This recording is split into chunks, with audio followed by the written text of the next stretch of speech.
You think the number on your insurance bill is a fair price built from how risky you are. It isn't always. In September 2020, the UK's Financial Conduct Authority studied this market and found millions of loyal home and car customers were quietly overcharged, so badly that regulators banned the practice in January 2022. That loyalty can cost you hundreds of dollars a year for coverage identical to your neighbor's. So, let me show you exactly which parts of your premium are real risk and which parts are just a bet that you'll never pick up the phone. I'll say this once up front. None of this is financial advice. I'm just walking you through how the pricing machine actually works, so you can make your own call with your eyes open. Here's the question that started this for me. Two houses on the same street, same size, same age, same wiring. One owner pays $800 a year to insure it. The other pays $1,200. Same insurer, same coverage, same flood risk. Why the $400 gap? Hold on to that number. We'll come back to it. Let me start with what a premium actually is. A premium is the regular fee you pay an insurer in exchange for a promise. If a defined disaster strikes, they pay for it.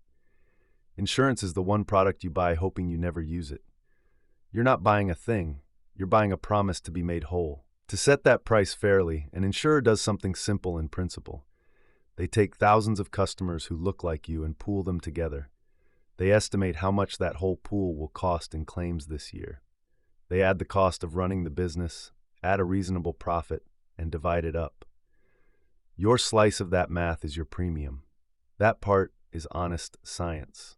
It's why a 19-year-old driver pays more than a 45-year-old. Younger drivers crash more, so their slice of the pool costs more. It's why a house near the coast costs more than one inland. Hurricane risk is real, and it shows up in the math. These are legitimate risk-based factors, and you can't really argue with them. Here's where it goes sideways. Not every factor on your bill is about risk. Some of it is about you as a customer. How loyal you are, whether you tend to shop around, your credit history, and whether you forgot to compare quotes when your renewal letter landed. That last one alone can cost you real money. Picture your premium as a grocery cart. Most of the items are legitimate, the bread and milk of actual risk. But somewhere near the bottom, someone has quietly slipped in an extra item. You didn't pick it, you didn't notice it scan, and it's the most expensive thing in the cart. That hidden item has a name. Regulators call it the loyalty penalty, or price walking. It means the longer you stay, the more you pay. Not because you got riskier, but because you got comfortable. New customers get the sweet introductory rate. Loyal customers get walked up the price ladder, year after year, betting you won't notice. And here's the uncomfortable truth most people never hear. The gap between what your risk actually costs and what you actually pay, that gap is where overpaying lives. It's not a glitch. For some insurers, it's a strategy. So how did we get a system where loyalty is punished? To understand that, you have to see how this business was born, because the original idea was genuinely fair. Rewind to 1688. There's a coffee house in London owned by a man named Edward Lloyd. Ship owners, merchants, and wealthy risk-takers gather there. A single sunk ship could ruin a merchant, so they share the danger. Someone willing to cover part of a voyage would literally write his name underneath the description of that ship. That's where the word underwriter comes from. He wrote under the risk. That coffee house became Lloyd's of London, still one of the most famous names in insurance today. But notice what that handshake really was. A person looked at a specific voyage, judged the danger, and named a fair price for carrying part of it.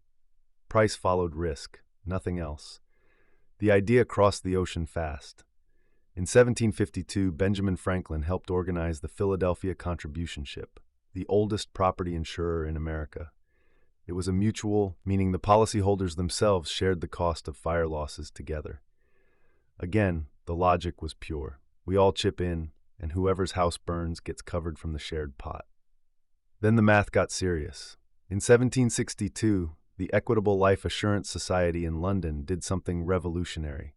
They priced life insurance by age, using mortality tables, charts showing how likely someone is to die at each age. That was the birth of modern actuarial science. An actuary is simply a mathematician who predicts losses for a living. So strip it all down. A fair premium has exactly three honest ingredients: your expected loss, how likely you are to claim, and how big that claim might be, the insurer's costs to keep the lights on, and a reasonable profit so the company survives. Expected loss costs profit. That's it. That's the whole honest recipe. By the 20th century, this got formalized into law.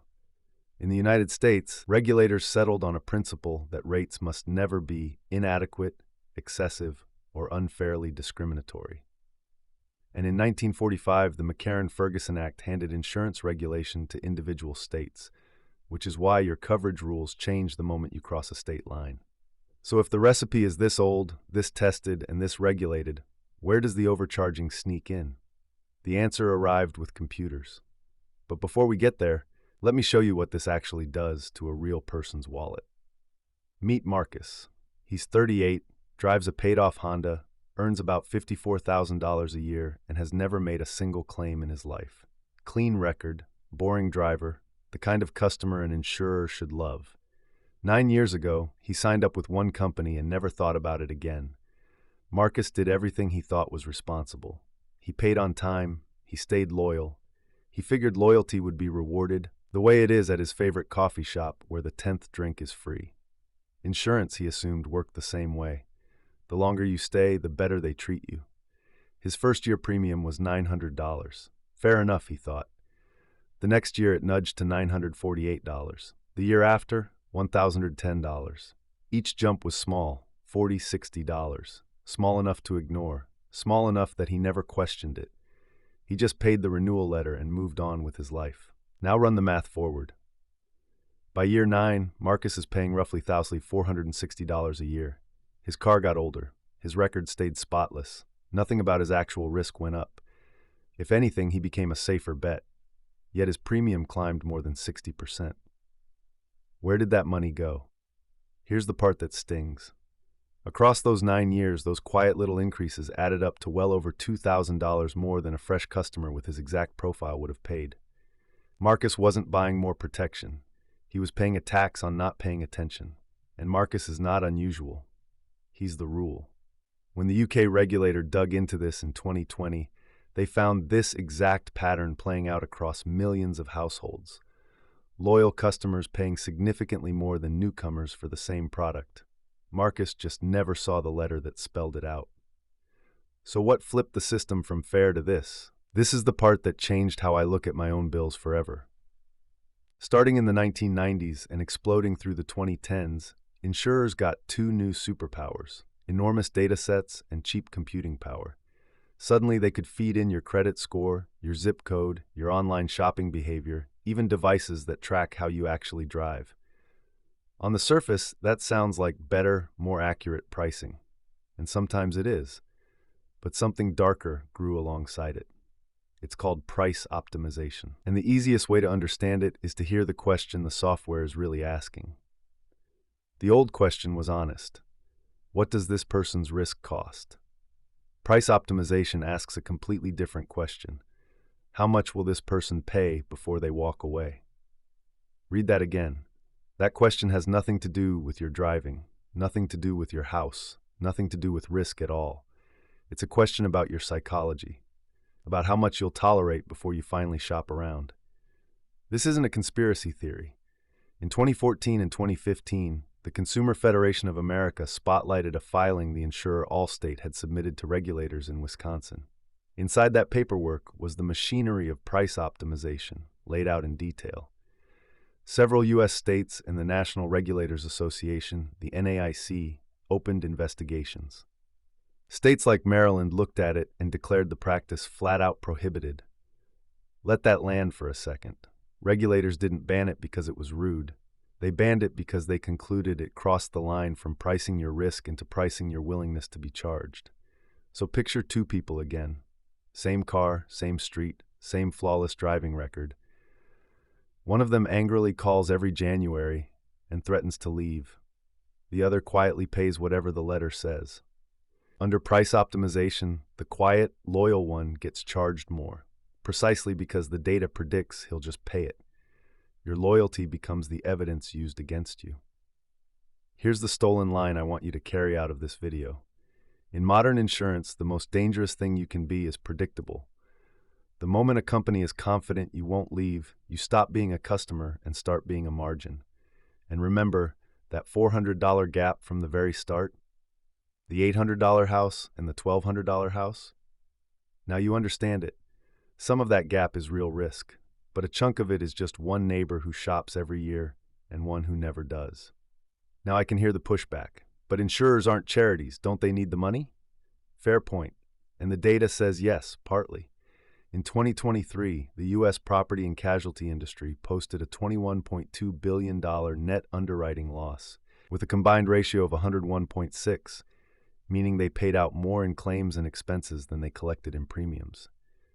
Costs really are rising for everyone. But here's the trap inside that fact. When real costs rise, the companies still get to choose who absorbs the increase, and price optimization makes that choice for them. The increase lands hardest on the people least likely to complain. Rising costs are real. Choosing to dump them on the loyal is a decision. Okay, enough about the problem. Let me show you how to flip this. Because the good news is that this is one of the few financial traps you can defeat with about 20 minutes a year. Step 1. Treat every single renewal as a fresh decision. The day that letter or email arrives, do not click renew. Instead, write down your current price, then go get at least 3 fresh quotes elsewhere for the exact same coverage. Same deductible, same limits. You're not being disloyal. You're auditing. Step 2. Call your own insurer with those competing quotes in hand. Tell them calmly that you've found a lower price for identical coverage and you're considering switching. This single sentence often unlocks a retention discount they never volunteer. You just made yourself unpredictable, which, as we learned, is exactly what raises your value to them. Step 3. Actually be willing to leave. The threat only works if it's real. Set yourself a rule. If your insurer won't match a meaningfully cheaper quote for the same protection, you switch. Most of the savings in this entire game flows to the small group of people who genuinely move when it pays to move. Do those 3 things and you've already beaten the loyalty penalty. That feels like the finish line. But there's one more piece almost everyone skips, and it can quietly undo all your good work. Your credit history. Since the 1990s, many U.S. insurers use something called a credit-based insurance score to help set your auto and home premiums. It's not your regular credit score, but it pulls from similar data, and in most states, weaker credit can push your premium higher even with a perfect driving record. The link to actual risk is fiercely debated. But while it's legal where you live, it's affecting your price right now. So the hidden 4th step is this. Check and clean up your credit. Dispute errors. Pay down balances. In many states, that effort shows up not just on loan rates, but quietly on your insurance bill too. Most people never connect those 2 things. And watch the bundling trap. Bundle your home and auto and save. Sometimes that's a genuine discount. Sometimes it's a velvet rope designed to make you lazier about shopping each policy separately. Bundling can be cheaper, but only if you actually compare the bundle against buying each piece on its own. Convenience is exactly what price optimization is counting on. Quick gut check before we wrap. When did you last get a fresh quote on a policy you've held for more than 3 years? If the honest answer is, I can't remember, you are the exact customer this whole system was built to profit from. And that's fixable today. So let me give you the mindset shift that ties this all together. Stop thinking of your insurance premium as a fixed bill, like rent. It isn't. It's a negotiated price that resets based on your behavior, and the single most powerful lever you control is your willingness to shop and to walk. Remember the 3 honest ingredients: your expected loss, the insurer's costs, a fair profit. That's the price you should pay. Everything stacked on top of that, the loyalty penalty, the price walking, the bet that you're too busy to compare, that's the part you can strip out yourself. Marcus did, eventually. He spent one afternoon getting 3 quotes, called his insurer with them, and watched his $460 premium drop back to around $980 for the same coverage, almost $500 back in his pocket for one phone call. The protection didn't change, only his willingness to be predictable did. Here's your simple checklist. Never auto-renew. Get 3 fresh quotes every year. Call with those quotes and ask for a match. Be genuinely ready to switch. Clean up your credit, and never assume a bundle is automatically the best deal. 6 habits, 20 minutes a year, hundreds of dollars back. And again, this isn't financial advice. It's just how the machinery actually works. What you do with that is entirely your call. But now you can read your own bill with the same clear eyes the people setting your price have been using on you all along. So I'll leave you with the question we started with. That $400 gap between the $800 house and the $1,200 house. How much of your premium do you think is real risk, and how much is just a bet that you won't shop around? Drop your last renewal increase in the comments, the actual dollar jump, and let's figure out together whether you're paying for your risk or paying for your loyalty.